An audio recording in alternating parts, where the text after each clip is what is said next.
Dr. David Klein joins us, and today we're going to be talking about something that's all too common and something that a lot of people will try to self medicate for. Maybe that's causing even more problems. We're talking about allergies. Gotta love it. Here we are in Florida, the allergy center of the universe. Okay, arguably there's more pollen floating around in this central area of the state than any place else in the world. So if you're not an allergy sufferer now because you're new to the area, you can look forward to it next year after you've become sensitized to the Florida allergens. It is incredible. You know, when we start getting into the oak season, you're going to go outside and you're going to look at your car. The formerly black car is now yellow. The formerly red car is now orange. The formerly blue car is now green. Okay, this yellow dust on there doesn't do well on your paint. Okay, it's easily washed off, but you're breathing this stuff in at an alarming rate. It does do its own damage. So what do? Okay, so I'm not an allergy sufferer, but I do wheeze a little bit, or my nose runs a little bit, or I find myself coughing in the morning.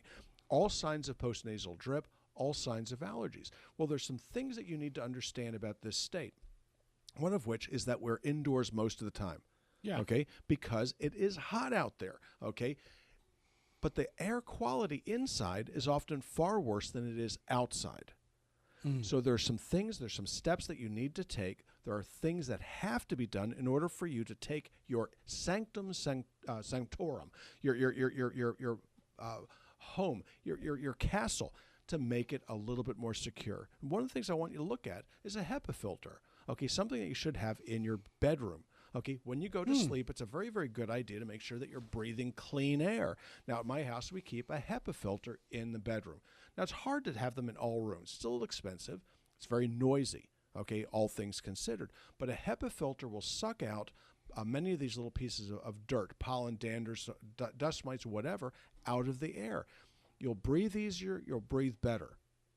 But what else do you do? Now, this is a more uptown way of doing things. It's a little bit more expensive. Arguably, it's less expensive in some ways. But I put a UV generator on the air handler. So as the air goes out, it's burned in a UV light, okay, killing, okay, the bacteria, killing the dust mites, but also nailing the pollens. So as the air hits the rooms, it is already free and clear. Now, you do this after it goes through a particulate filter. Now, all of a sudden, you're breathing a whole lot easier and a whole lot better. What do those things cost? About $700. Your air conditioning folks can put them in. They're not crazy about doing it because it's not a high margin item for them. But They will do it if you're a good customer. Okay, that's what I did. This is what I do. You need to keep the moisture down in your house. Otherwise, the molds and mildews are going to cause worse things than respiratory irritation, but the allergies can be remarkable. So what do you do about the allergies? Okay, well, we talked about a few expensive things that you can do in your home, but what do you do when you're going out? Simple tricks can be had, one of which is to use Vaseline. It's one of my favorite tricks. Now, we're coming up on spring. We don't see oak pollen yet, but it's coming. You take a little bit of Vaseline, just like you did when you were a kid up north when you went out into the ice. Your mom put some Vaseline on your nose and put some Vaseline on your lips. That way you wouldn't come in bleeding from the cracks in either. But what you do is you take a little bit of the Vaseline, stick it under your nose or around the orifice of the nose, so circling it basically. It traps the pollens as you're breathing in through your nose. It sticks to the darn Vaseline. It is the easiest trick in the world to reduce the pollen drag on your sinuses. It works. It doesn't cost you hardly anything. What else can you do? What are we doing? What might you be doing that I might not be so happy about? Okay, there are cold medications that are a big problem. Okay, and we all know what they are. You know, you go to Walgreens, you go to CVS, there are aisles full of these things. They sell billions of dollars a year of this stuff, and what are we doing to ourselves? Well, they're antihistamines. Okay, antihistamines, anticholinergics. You might know it as Benadryl. You might know it as promethazine. You might know it as any number of different agents. But they have something in common. They reduce the body's release of histamine when exposed to an allergen. You're going to go, well, that sounds like a great idea if you have allergies. And it might be, until you start hitting the age of 50. When you hit the age of 50, okay, anticholinergics and antihistamines cause memory loss. They cause a picture that you would think okay, would be that of Alzheimer's disease. And so one of the very, very few first things that I do when I have a patient come in that might be over the age of 50 is we discuss what over-the-counter preps they're taking. And this is one which is a remarkable way, easily done, to help people figure out, well, I'm going into a room, I can't remember why I went in there. They think they're going out of their minds. Yeah. They think they're going to end up like grandpa real quick, when in fact they're doing it to themselves with these cold preps. That's the first thing. The second thing is they have a tendency to make things worse anyway. So it's long been known that if you develop a cold, upper respiratory tract infection, virus, that if you take these cold preparations, the symptoms actually last longer than they do if you don't take them. Yeah. Go figure that one out. Okay? The main reason is very, very simple. What you see as an allergy, the body is trying to expel, it's trying to throw out those little tiny particles, the environmental toxins, the pollutants, as it were. So what does it do? Your nose runs. Your body's trying to get rid of it. Your body is a lot smarter than you think. So by changing the body's reaction to the allergens or the cold virus or so on and so forth, you prolong the illness. Guess what? Okay, you're hurting yourself by spending money. This makes no sense at all. So keep it in your pocket. Buy something pretty for your wife or husband, but buying that junk is really very useless unless you're going on an airplane trip. If you're going on an airplane trip, you really want those sinuses to remain clear because you're going to end up with something called barotitis. So what I do for my patients, and I used to be a flight surgeon, so I did this on a routine basis, was I had them take something called Afrin nose spray. Right. And you leave it in your travel kit, your go bag, whatever you call it. You know, it doesn't matter. But Afrin nose spray, you spray it in before you take off. You might spray it before you land. And that'll keep you out of trouble with regards to flying with an upper respiratory tract infection. And we used to have to try to keep pilots flying in wartime because when they went down, okay, you lost a very, very valuable asset.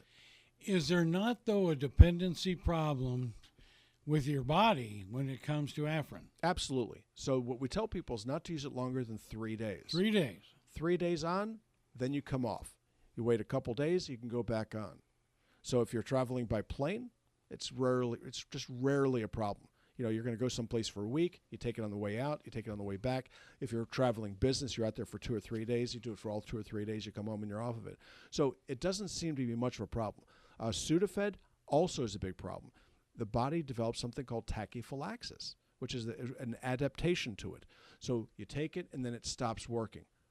You try to stop taking that stuff and you'll realize, it gets a little addictive too. Right. Interesting stuff. What about the antihistamines? Again, okay, coming back to that. Well, if you're taking them to sleep at night, try doing that for a week or two and then stopping. You can't get to sleep. No. They're soporifics, they are sleeping medications, and guess what? When you start and stop those puppies, you're gonna know that you've got an issue. But coming down off of Afrin is, you It's can't hard. breathe. Yeah, it's tough. It's almost easier coming off of tobacco smoke. That is interesting stuff.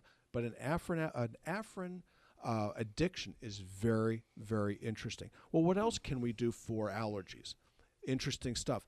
I tend to give people quail egg extract, and you're going to think this is really, really stupid. What? Quail eggs. But there's a study done looking at quail farmers, people that harvest quail eggs.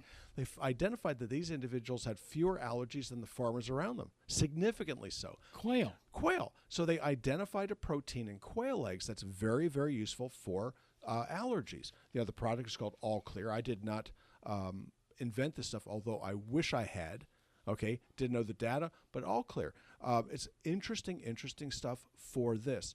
Bromelain, very helpful for certain types of allergy sufferers. MSM, very helpful for certain allergy sufferers. But there are a number of different issues. Peppermint oil for allergies. Oh, yeah. What that helps you do is blow the mucus secretions out of your nose. You do not want the sinuses filling up, but peppermint oil works beautifully for this. Right at the roof of the mouth. Right, you put 2 or 3 drops on your thumb. Now, wash your hands first. You don't know where those hands have been, me in particular. So you wash your hands, put 2 or 3 drops on your thumb, apply the thumb to the roof of your mouth, hold it for a moment, and repeat. The peppermint oil goes through the palate. It almost gets back to those solvents we talked about the other day. It goes through the mucosa, into the palate, stimulates it, and it blows the secretions right out into a handkerchief or onto your neighbor. It's not a smart thing to do, though, if you're sitting in an intersection. The people in the car next to you There's a 65-year-old man sucking his thumb. All right, that's Dr. David Klein, stagesoflifevitamins.com, stagesoflifevitamins.com. And remember, you'll find out all about the practice at suffernomore.com, suffernomore.com.